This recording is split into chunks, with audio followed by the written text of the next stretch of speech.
This channel does not promote any violent, harmful, or illegal activities. All content provided by this channel is meant for an educational purpose only. Cancer Healer Center, a new beginning.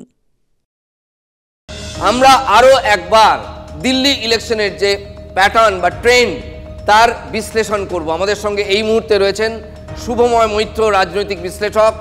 Shubhamoy বাবু, যেটা আপনার কাছে আমার প্রথম প্রশ্ন, এটা দিল্লির এই যে ফলাফল এখনই বলা উচিত নয়, যে ট্রেন্ড, সেটা কিসের ইঙ্গিত দিচ্ছে? একটা রূপকথার উত্থান হওয়া দল যারা পড়শি রাজ্যে ক্ষমতায় এলো, তারা তাদের ভিত্তিভূমি হারিয়ে ফেলছে। 2011 একটু ফিরে যাই, ইতিহাসকে অগ্রাহ্য করাটা তো একটা আমাদের স্বভাব হয়ে গেছে। তবু যদি আমরা ফিরে যাই, যে দুর্নীতির বিরুদ্ধে আন্দোলন, সেখান থেকে অরবিন্দ কেজরিওয়ালের উঠে আসা, এবং গতকালও শুনছিলাম এবং আগেও শুনেছি আরএসএস এর অনেকে বলেছেন দুর্নীতির বিরুদ্ধে আন্দোলনে তারা সবসময় সঙ্গে ছিলেন এবং সেই সময়েও ছিলেন।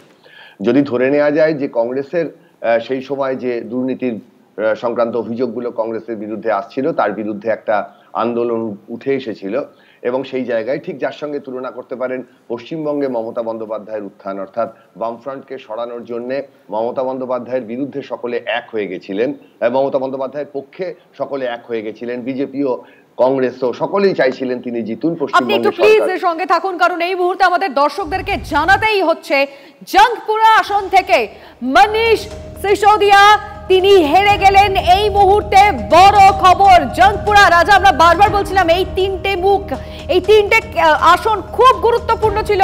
এই মুহূর্তে আপনাদের জানিয়ে রাখতে চাইবো, মনীষ সিসোদিয়া তিনি আপের হয়ে লড়াই করেছিলেন, প্রচুর বিতর্ক, এবং তার এগেইনস্টে আমরা দেখেছি একের পর এক অভিযোগ। এই মুহূর্তে তিনি হেরে গেলেন, দর্শকদের জানিয়ে রাখ। দিল্লির প্রাক্তন উপমুখ্যমন্ত্রী মনীষ সিসোদিয়া 18 মাস জেল খেটে আসার পর আগস্ট মাসে তিনি জামিন পেয়েছিলেন। সুপ্রিম কোর্ট তাকে জামিন দিয়েছিল। মনীষ সিসোদিয়া জঙ্গপুরা থেকে দাঁড়িয়েছিলেন। মনীষ সিসোদিয়া পরাজিত। এই মুহূর্তের সব থেকে বড় খবর, অরবিন্দ কেজরিওয়ালের সব থেকে কাছের নেতা, তার ডান হাত একসময় তাকে বলা হতো, যদিও সাম্প্রতিক সময়ে প্রচারে তাদের মধ্যে যথেষ্ট দূরত্ব দেখা গিয়েছিল। মনীষ সিসোদিয়া পরাজিত, আসন দিল্লির জঙ্গপুরা। এই মুহূর্তের সব থেকে বড় খবর। লিমা, আমরা ফিরে যাব আবার শুভময় বাবুর কাছে।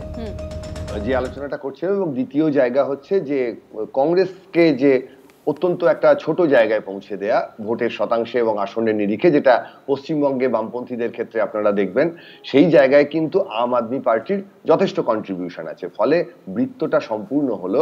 বিজেপি যে একটা কংগ্রেস মুক্ত যে ভারতের রাজনীতির স্বপ্ন দেখে, সেই স্বপ্নটা তো এবারে লোকসভায় পুরো উল্টে গেছিল, এবং সেই জায়গায় দাঁড়িয়ে যে পরিস্থিতির সৃষ্টি হয়েছিল সেটা হচ্ছে উগ্র হিন্দু রাষ্ট্রবাদ বনাম একটু নরম রাষ্ট্রবাদ, এই দুটো জিনিসের ব্যালেন্স করছিল বিজেপি। দোষের কিছু নেই, তারা ক্ষমতায় আসতে চায়, তারা তো ব্যালেন্স করার চেষ্টা করবেই।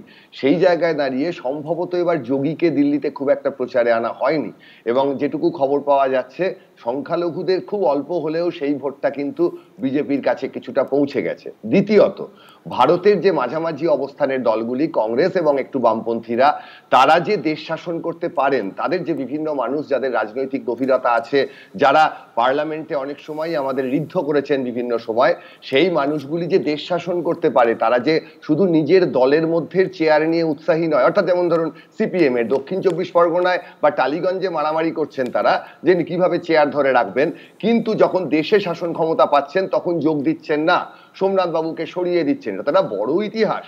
অর্থাৎ একটা দীর্ঘ প্রক্রিয়ার মাধ্যমে বামপন্থী বা কংগ্রেস যে শাসন করতে পারবে না, এই ধরনের একটা ভাবনা মানুষের কাছে পৌঁছে গেছে, এবং সেখানে বিজেপির যে নরম হিন্দুত্ববাদ, যে জায়গাটা আম আদমি পার্টির একটা বড় জায়গা ছিল, তারাও তো একটা একটু দক্ষিণপন্থী গোছেরই দল, সেই জায়গায় মানুষ দেখছে যে বিজেপির শাসনটা একই রকম হবে। আচ্ছা শুভময় বাবু, আপনার কাছে আরেকটা প্রশ্ন। দেখুন, আমরা তো বাংলার লোক, বাংলা নিয়ে আমাদের দর্শকদের ইন্টারেস্ট সব থেকে বেশি, স্বাভাবিক।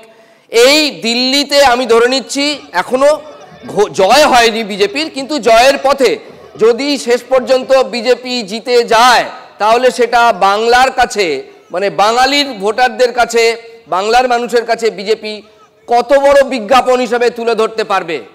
দেখুন, বিজেপি পশ্চিমবঙ্গে জিততে চায় না, বিজেপি পশ্চিমবঙ্গে তৃণমূল কংগ্রেস ক্ষমতায় থাকলে তাদের বেশি সুবিধা হয়, এই রাজনৈতিক জায়গাটা বুঝতে হবে। অর্থাৎ বিজেপির মূল শত্রু পশ্চিমবঙ্গে কে? সিপিআইএম। আদর্শগত লড়াইয়ে তারা সিপিআইএম কে ছোট করে দিতে পেরেছে, সেই লড়াইয়ে তাদের সাথী হয়েছে তৃণমূল কংগ্রেস। এবার বামপন্থী যে ভাবনাগুলো লক্ষ্মীর ভান্ডার বা এই ধরনের জিনিস, সেটা সঙ্গে থাকুন। মনীষ সিসোদিয়া কি বলছেন শুনুন। मिलके बहुत मेहनत से लड़ा।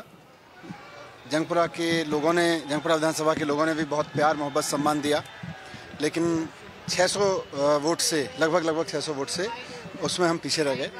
तो मैं जो कैंडिडेट जीते हैं उनको बधाई देता हूं और उम्मीद करता हूं कि जंगपुरा की समस्याओं को वो हल करेंगे, जंगपुरा के लोगों की जितनी भी चीज़ें हैं उनको हल करेंगे। बाकी तो अब बाकी देखते हैं। नहीं, अब चूक तो आपको बताएंगे एनालिसिस करके।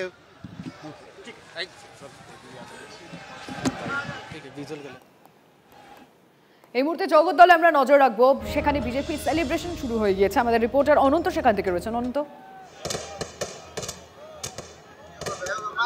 দেখো এই মুহূর্তে জগদ্দলে দিল্লির যে হাওয়া, সেই দিল্লির হাওয়া এখানে বইছে।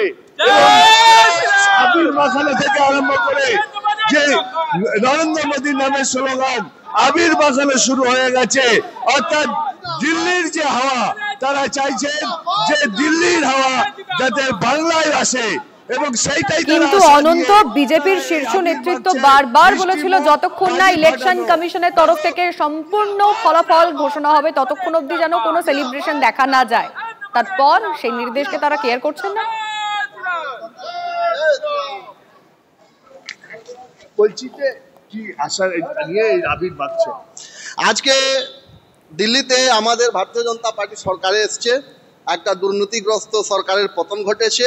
ওখানকার মানুষ মোদিজির উন্নয়নের পক্ষে রায় দিয়েছে। আর আমরা খুশি আছি কি 2026-এ পশ্চিম বাংলায়ও এখানকার দুর্নীতিগ্রস্ত সরকারের পতন ঘটবে, আর এখানেও পদ্ম ফুল ফুটবে, আর আমাদের মোদিজির নেতৃত্বে ভারতীয় জনতা পার্টি সরকার করবে। জয় শ্রীরাম।